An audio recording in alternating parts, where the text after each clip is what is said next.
Marc, chapitre 16. Lorsque le Shabbat fut passé, Marie de Magdala, Marie, mère de Jacques et Salomé, achetèrent des aromates afin d'aller embaumer Jésus. Le premier jour de la semaine, elles se rendirent au sépulcre de grand matin, comme le soleil venait de se lever. Elles disaient entre elles, « Mais qui nous roulera la pierre loin de l'entrée du sépulcre ?» Et, levant les yeux, elles aperçurent que la pierre, qui était très grande, avait été roulée. Elles entrèrent dans le sépulcre, virent un jeune homme assis à droite vêtu d'une robe blanche, et elles furent épouvantées. Il leur dit, « Ne vous épouvantez pas, vous cherchez Jésus de Nazareth, qui a été crucifié. Il est ressuscité. Il n'est point ici. Voici le lieu où on l'avait mis. Mais allez dire à ses disciples et à Pierre qu'il vous précède en Galilée.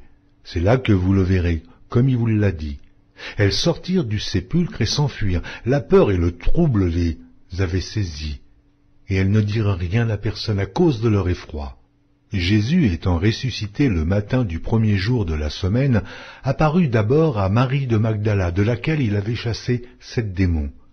Elle alla emporter la nouvelle à ceux qui avaient été avec lui et qui s'affligeaient et pleuraient. Quand ils entendirent qu'il vivait et qu'elle l'avait vu, ils ne le crurent point. Après cela, il apparut sous une autre forme à 2 d'entre eux qui étaient en chemin pour aller à la campagne. Ils revinrent l'annoncer aux autres, qui ne les crurent pas non plus. Enfin, il apparut aux 11, pendant qu'ils étaient à table, et il leur reprocha leur incrédulité et la dureté de leur cœur, parce qu'ils n'avaient pas cru ceux qui l'avaient vu ressusciter. Puis il leur dit, « Allez par tout le monde, et prêchez la bonne nouvelle à toute la création. Celui qui croira et qui sera baptisé sera sauvé, mais celui qui ne croira pas sera condamné. Voici les miracles qui accompagneront ceux qui auront cru.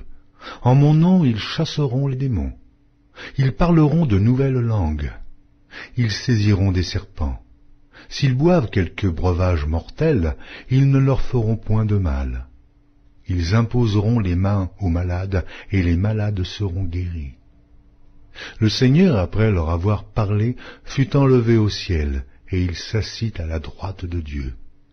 Et ils s'en allèrent prêcher partout. Le Seigneur travaillait avec eux, et confirmait la parole par les miracles qui l'accompagnaient.